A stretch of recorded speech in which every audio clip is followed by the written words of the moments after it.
Yes, God, I wanted to get started asking about the development of the script for the film and what the inspiration was in writing the script and how the process came about to develop the film overall. right. So the first draft was completed August of 2001.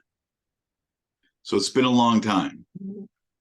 And it was about the ninth out of a dozen screenplays that I wrote. Um, and it was just prior 9/11.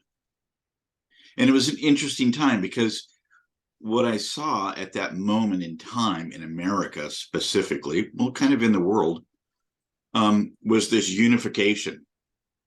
We were all coming together to find out, to solve this problem, right? And to interact with what happened to us.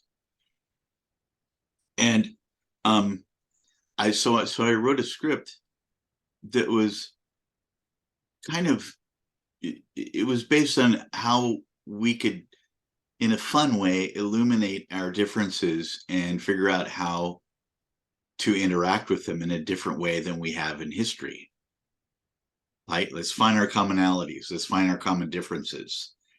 Um, and So that was the beginning of the script. That's what happened, and nothing happened with it. And I got involved with other projects, and I've was hired to write other things. So it just kind of faded off into the distance.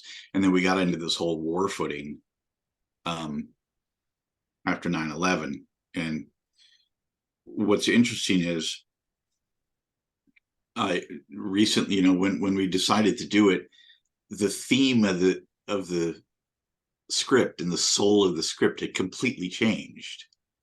It wasn't about how we were unified after 9/11 and trying to find a way to interact with each other in a harmonic way, and deal with the problems at that time. Now we're back at where we were during, like, the Civil War. Our challenges and our differences have become inflamed again. It's just the differences between, so it's interesting how the theme of the movie completely changed, but it's the same message. The same message is, how do we figure out how to interact with each other on a more humanitarian level? How do we understand how do we understand our differences and actually appreciate it and work with it? I mean, we live so the whole essence of marbles and bullets is the marble is the symbol of each of our worlds that we hold in our hands. You have your own marble, right? It's your world that you hold in your hand. And the bullet is the one thing that can happen in your life, whether it's a bullet or whether it's somebody saying something bad to you or whatever it is, that can crush that dream of your dream in your hand. And so that was, and then at the same time, I've been in the film business for over 20 years. And on a practical sense, on a production sense, I know production really well, physical production. And I know the challenges. And the challenge with the script initially was, what is the simplest film that I can make? And it turned out to be two people walking in the woods. So, well, but how do you make that interesting, right? So that's what led me to, okay, the two most unlikely characters in the world becoming friends, an illiterate Confederate soldier, racist Confederate soldier, and a young black boy who could read his letters. And this journey through the woods. Um, and then these people that come out of the woods and challenge the Confederate soldier for his redemption on his journey home. Um, that's where it all started, and this is where we are today. And I don't my partner and I and my film company, we go into making movies because making movies it's so complex. If you're working on a scale of quality, I'm a classically trained filmmaker. I was taught by you know classic filmmakers, Vittorio Storaro, Conrad Hall, Vilma Zsigmond. These are classic. Everybody's a filmmaker today. Everybody's a photographer today, but not really. So I am I'm classically trained, and I love classic stories. I love stories that humans can relate to on some level.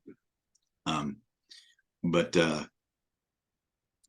so that's kind of where it started, and that's where we're at right now. But it's it was a very difficult process, no doubt. Mhm. And then going into from writing to directing the film as well, what was your experience like once production began as the director as well? Um, like I say, knowing production, and the pitfalls of production, um, I set myself up so that I knew I could deal with those challenges the best I could for the amount of money that we had. Right. So it's mostly day exterior in the woods. Right. There's not a lot of night scenes. There's not a lot of chaos going on out in the world, with cars and traffic and billboards and people and all these crazy, things that you have to manage in the outside world, in a really truly dynamic outside world, as opposed to in the woods. If you're in the woods, you can turn the camera 90 degrees that way, and you're in a different forest. Or you can turn the camera this way, and you're in a different forest, right? So understanding the logistics involved, I set myself up to know that I could deal with those challenges properly, and in a very creative way, and in a very conducive way. It's But at the same time, I live in San Diego, and we need a specific type of forest, since we were in the Civil War, and we were talking about the Battle of the Wilderness, which was in Virginia. There's certain types of trees, and there's certain types of environment that you have to, and there's a lot of Civil War buffs. So if you do, if you try to make this movie in California, they're going to like, that's not Virginia. That's not, so me and my producing partner, Ev Stanton, he's a PhD in history. We actually had to travel. We traveled twice to Tennessee and Georgia to look for locations. So we drove across the country 6 times, and we went to a place we didn't know anybody. I didn't know anybody in Knoxville, Tennessee. I knew nobody in Tennessee. We knew a few people in Georgia. So it took us over a year just to find the locations, and I'm very dogmatic about that. I want to find the perfect location for the perfect scene, right? So that was challenges in itself, right? And very costly to travel across the country. And the interesting thing about that is you're traveling across the country, you're actually getting a really good feel of what the country's feeling like. And the movie is a reflection of what America is right now, and being that it's the closest it's ever been to another civil war, is very interesting. And so getting back to where I started is, we went into this film. The first thing you have to know as a filmmaker is, who is your audience? Otherwise, don't make the movie. I mean, if you make a horror movie, okay, you pretty much, there's a built-in horror audience movie goer, right? I don't do that, but so at that time in making the movie, we were transitioning from an Obama presidential to a Trump, which is completely opposite spectrum. Yeah. It's an amazing spectrum challenge, right? And so I knew who our audience was. Our audience was America. It's like a Civil War movie, and it's about racism, and it's about our differences and dealing with our differences, but doing it in a lighthearted way, in sort of a Coen Brothers style lighthearted way, instead of a poke your finger. This is the way this is what's wrong with America. I'm not a politician. I'm a filmmaker. I'm a creative. Yeah. So we approached it in a very lighthearted way, in a very creative and lighthearted way, to reflect on our differences, more along the lines of a uh, you know Mark Twain style, a Mark Twain style classic story, you know. So that's kind of what that was it. But what else did you want to know about the challenges? The challenges, you know, you're out in the woods and anything can happen. It can start raining, or the wind can blow, or it can be, you know. But we made the movie with probably around 10 people, you know. But I made it with a high-end camera, Sony Venice camera, which is a beautiful camera, and it worked really well. Um, and the star of the movie is Shuler Hensley, who is a Olivier and Tony Award-winning Broadway actor. He's not known very well in the film world, but he's known very well in the Broadway New York world. And he's a very fine actor. I mean, he's just a beautiful actor. And then my young star, Christopher Lawson Palmer. There's the interesting casting children. There's two types of child actors.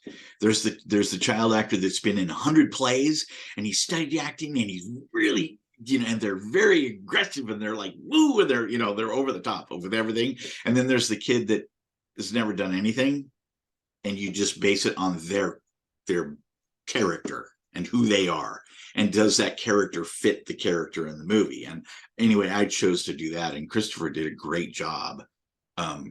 We also have David Dwyer, who was in Stranger Things and Ozark. We also have Silk Cozart, who's amazing, who was in White Men Can't Jump and Collateral with Julia Roberts. I mean, he's been in hundreds of movies. So it was a good base. It was a good group, an amazing group to collaborate with and be creative with. Speaking of working and collaborating with the cast, once the actors signed on, what was that experience like getting to work with them and building their characters? Um, it was good.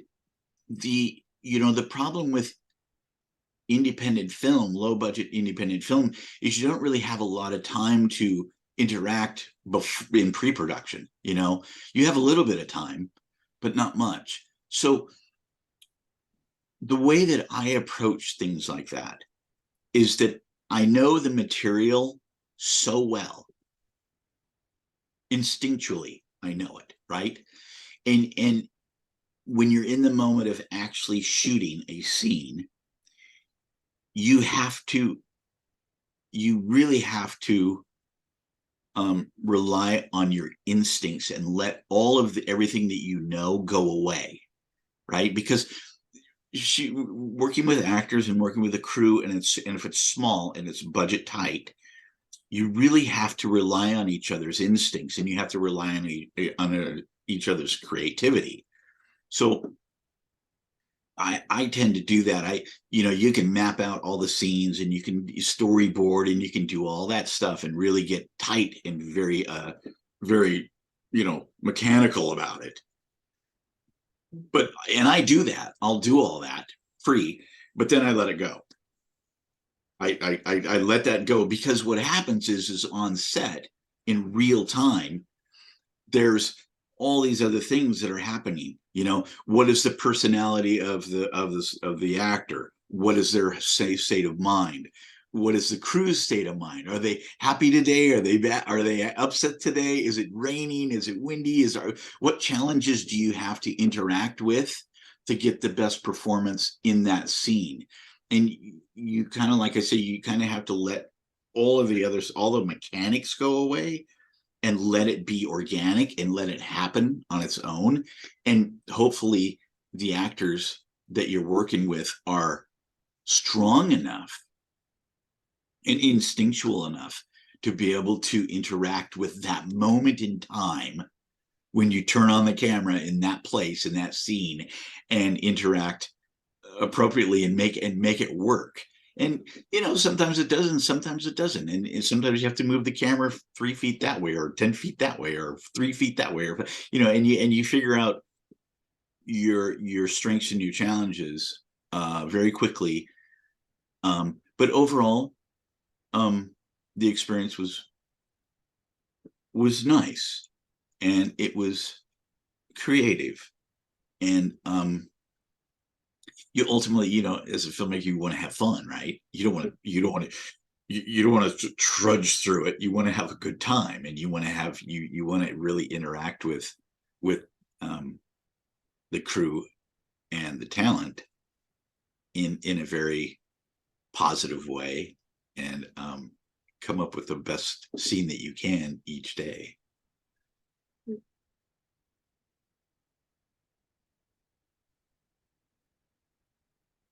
Also, speaking about the cinematography and the camera movement and work overall, what was that experience like? And really also working as the cinematographer along as the director. Well, so this is I've been looking through cinema lenses for over 20 years, and I came out of AFI. I went to AFI, American Film Institute, um, and I had some great classmates. One classmate was Wally Pfister, who shot all of Chris Nolan's movies. I mean, he zoomed to the stratosphere, and I kind of worked along in the dark shadows of independent world. Um, but beautiful people to work with and to interact with creatively at school. Um, and then you know, so when you're limited in budget and you only have a certain amount of time, you get to the point where I'm a cameraman, I'm a cinematographer, and I've done a lot of shooting with directors that I didn't think should have been in the director's seat, because they would always turn to me and ask me what to do next. And I was like, that's kind of a weird scenario to be. So that kind of was a default for me to start writing scripts. I go, well, I could tell the story. Yes, I am a cinematographer, and I see movies in a illuminating visual way, just in my mind, right? I see how things work. And I'm one of those directors where if I'm not looking through the lens of the camera, I'm not making the movie. I mean, I see a lot of directors and they're sitting back and they're looking at a monitor, and that's just, if I'm not looking through the camera, I'm not making the movie. So I always like to look through the camera, look through the lens, and become one with that space, right? Or in that frame, in that world. And so, yes, it's challenging. It's challenging to do both, to direct and to shoot. But at the same time, to me, it's very organic. They kind of work symbiotically. It's a synergy that I work with, and it works really well for me. I just have to have a strong gaffer and strong grip and strong crew that can back me up and kind of think for me above and beyond what I'm already thinking about. The performance, the dialogue, is the dialogue right? Is and the sound, is the sound right? So it becomes a very multifaceted sort of thing, but I thrive off that. I like it, and I know it instinctually. Um, and cinematography is just a beautiful thing. And it's the weird thing about a cinematographer is you have to be both technical and creative at the same time. And I have to admit, I'm more creative than I am technical. You have to have a certain personality to be a tech person. Nowadays it's so fun watching all these young filmmakers, and everything is a gadget. They want to have a gadget. They could fly the camera, they could do this, they could do that. Da, da, da. And I'm like, I'm not a gadget filmmaker. I'm a what's the story? What's the character? What's the performance? Is it a classic story? Is it a good story? Is it a relevant story? Is it interesting? Not, flying the camera all over the place and doing goofy shots and all that stuff. That's not my style, and that's not what I do. And I think the old school guys that taught me, the old gurus, they could zoom and operate at the same time. They could do multifaceted things with a camera, which is amazing, right? And they could be standing in a river doing that. Vilma Zsigmond, Deliverance. I mean, what he could do with a camera. He could zoom and pan and tilt and do all these things at the same time. So cinematography is really a love of my life. I love it, and directing has kind of been a default scenario. But I'm a storyteller, my grandfather, um, he was a circus man. He was a raconteur. He was a guy that always had a story, about everything, crazy stuff, and I just sit and listen to him, and I think part of that and the other side of it is I've lived a extremely diverse life. I've been all over the world. I've done all kinds of crazy stuff. My mom was a school teacher, and every summer we would go to she'd save up her money. We'd go to a country and we check out the culture of that country. Like we go to the Aborigines in Alice Springs in the center of Australia, or we go down to the Mayans, or we go.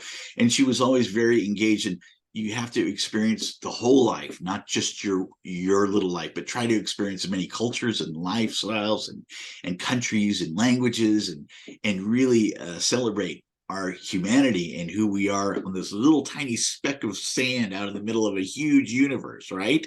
That's really all we are if you think about it. We're a little grain of sand. We're floating out in this universe, and there's all this diversity, and my mom always wanted me to just celebrate that and really understand it and to try to interact with it as much as possible, see the world as a whole as opposed to macro or micro. And so cinematography, that's how it started with me. I was a surfer and I started making surf movies with Super 8 camera. That's what I started with. And then, eventually I got into narrative. And so cinematography is very special to me, and is very dear to me. And I take it very seriously, maybe sometimes too serious, but anyway, it's a beautiful thing. And it'll probably be for the rest of if I continue to make movies, if I'm lucky enough, I will probably continue to try to do director cinematographer if I can. And also, besides serving as the cinematographer and director on this film, what was your experience like also in producing and getting the project going as a producer? Um, it was I really had to rely on some of my relationships throughout the years that I've worked with, and call upon them and say, hey, look, I'm ready to do this. How can you help? And it's just years of accumulation of friends and relationships and people saying, well, I could do that for you and I can help you with that. And, so it's really a collaboration of creatives and business people and really structuring what you're doing and understanding your limitations and budget. I chose the Sony Venice camera, particularly because I knew that it could handle all the challenges that I was going to handle as a director and a cinematographer at the same time. It's a camera that you can rely on to back you up and to keep you focused. you know um and so it did. It's a workhorse, and it saved me in a lot of ways. And but the other side of it is, when you produce a movie,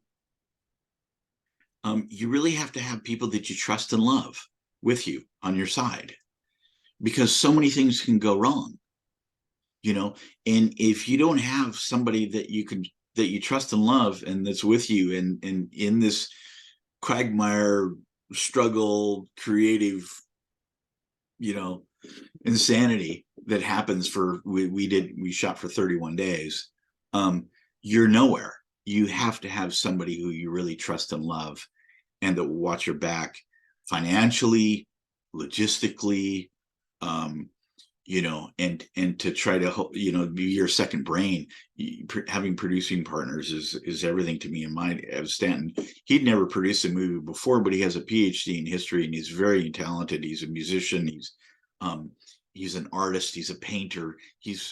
We just work really well together.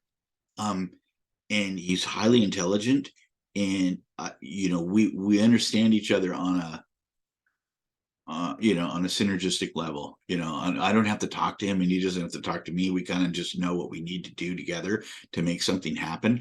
And we worked for a long time together. We developed some children program for PBS. We've done shorts and we've done lots of things. We've developed a lot of things together. So we really knew each other. We really knew each other from a foundational level.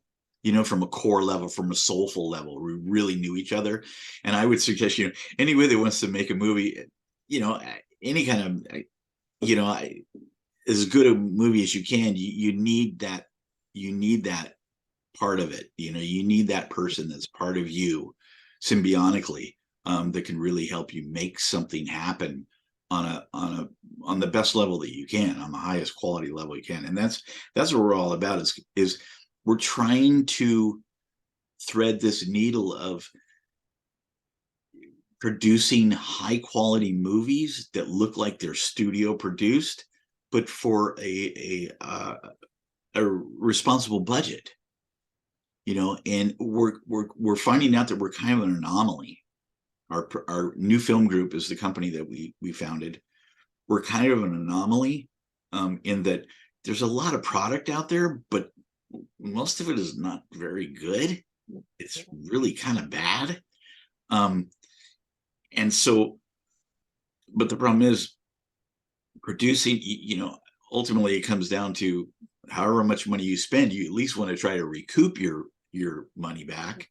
And it's getting more and more difficult as days go by. It's getting really, really difficult, because what they do, Scorsese was saying this the other day.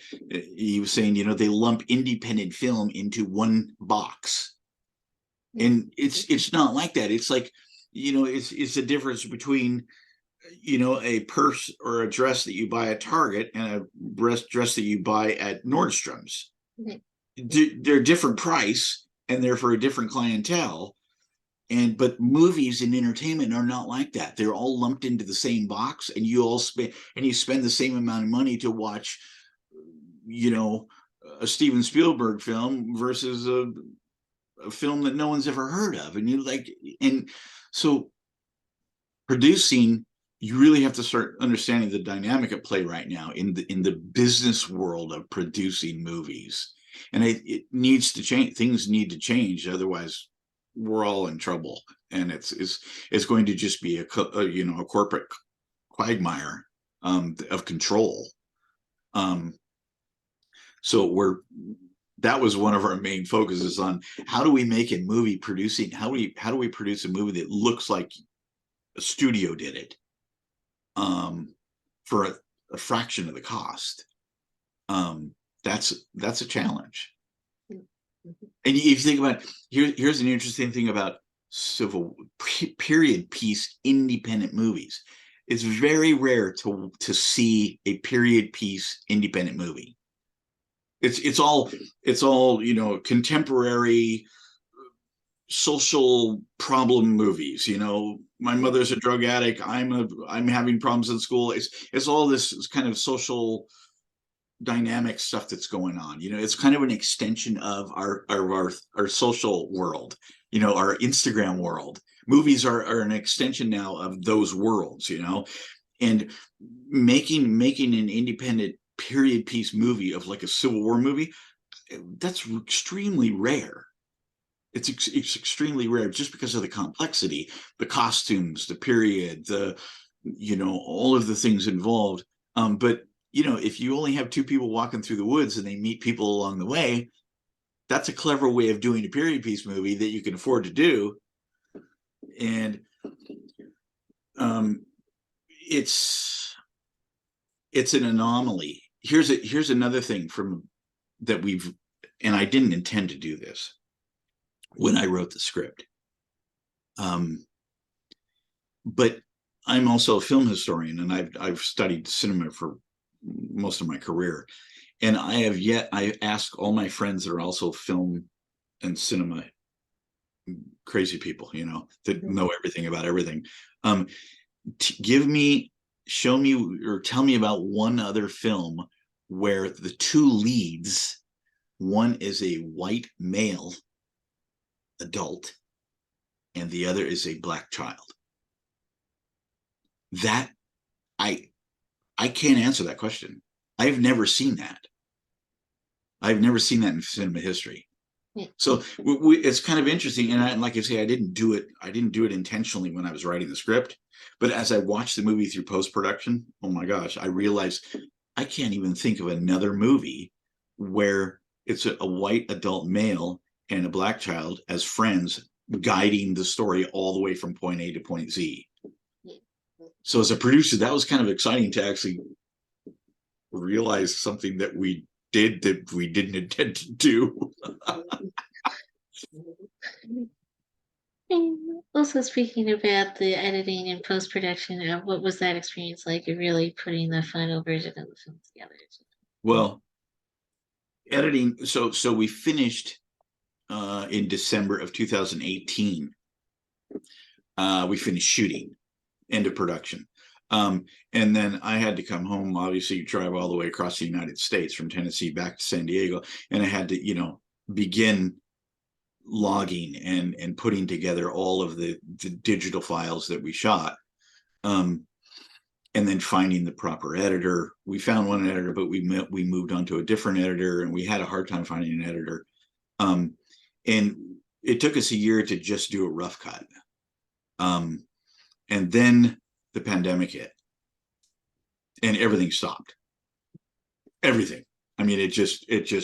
So we were at this moment where we actually finished the movie as a rough cut, but we couldn't finish the movie because the entire industry just shut down, and all the people that I knew, like, oh, Rick, my head's not in this, I can't deal with this. And then we had all these George Floyd, we had all these racial things happening, and all of this strife and all of this anger and all this stuff that it just clashed all at once. And it was so funny because it was actually a reflection of what the story and the story of the movie was about. It was about how do we get better at humanity? How do we get better at treating each other? How do we get better at interacting with each other's differences in a positive way as opposed to a negative way? All these things were unfolding while we were editing the movie and putting it together. It was amazing to watch. We're like, oh my gosh. And so very, very difficult. The post-production was extremely difficult, and it's frustrating. Getting people on time, to do things. Well, oh, I'm sick, I have COVID, I can't work, I can't do this, I can't do that. Like, okay. you just have to wait, and when you're working with a limited budget in post-production people work on who can pay me the most right now. That's what I'll work on. If you could pay me the most right now, that's what I'll work on right now. So if you're financially strapped, people they just say, well, I'll do that when I want. I'll do that when I can. Yeah. I'll finish that, whether it's coloring or music or sound or anything like that.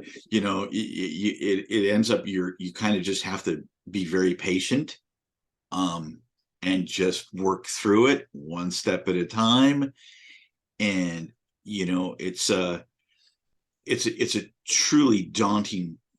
Post-production is extremely daunting because think about it, you actually make a movie like 5 times. So you write a script, you get into pre-production, you get into production, you get into post-production, and then you sell the movie. You're actually making the film 5 different times. And here's the one thing that I notice about post-production that's quite funny. I don't know how anybody can post-production a slasher movie, a blood-curdling slasher movie, because you have to watch the movie over and over and over, and you got to watch it a million times. And in post-production, if I had to watch that every day, all day long, it would drive me crazy, right?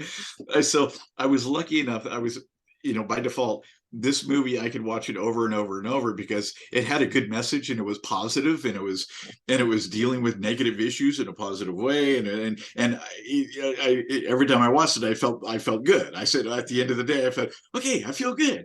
The movie's a good message. It's a good movie. It's a positive thing. It's not like somebody trying to kill somebody with a chainsaw. It's like, it's so really choose. When you get into post-production, you really need to try to choose a project that you have to watch a million times over and over and over in the editing room, and walk away that day feeling feeling okay with yourself. But it Yeah. took, it took 4 years, 3 years, 3.5, 4 years to actually finish the movie in post-production, just because of uh, world problems and what happened in our life and what we're dealing with, and the money, and all of that stuff. So you know you're talking about 5 years of my life I've been doing this, which is very difficult.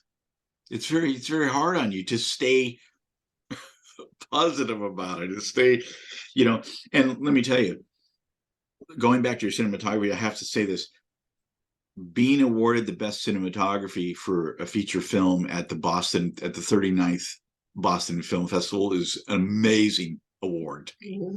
I am extremely ecstatic. I am extremely appreciative of them connecting with the film on that level.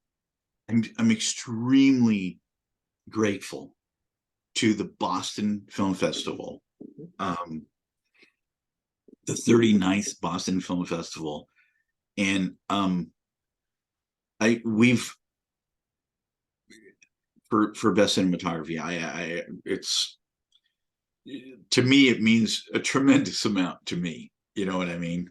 Um, and a lot of that is done. It's not just camera in place in time, it's also in post-production that you create the best cinematography you can.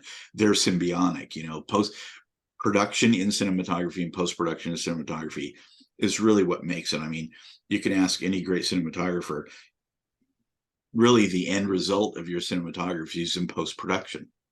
Roger Deakins is a perfect example, shooting Oh Brother Where Art Thou. This movie is compared to Oh Brother Where Art Thou quite a bit, actually. But that specific look that he created in post-production, right? Roger Deakins was designed in post-production. Yes, he had an idea what he wanted to do while he was shooting, right? Yeah. But he and his colorist in post-production really designed the look of that movie. So it's extremely important that as a cinematographer, you really work in the post-production process to find that specific look for that specific movie, that best supports the emotion of the film, the story, the characters, the setting, that you really find the right coloring, and you find the right contrasts, and all that stuff. So post-production is big with that. Yeah. Mhm. Hey, I think that was mainly it, but thank you again for taking the time out to speak with me today. I appreciate it. That's great, Karen. Thank you very much. You're welcome. Very nice to meet you. You too. Great. Thanks.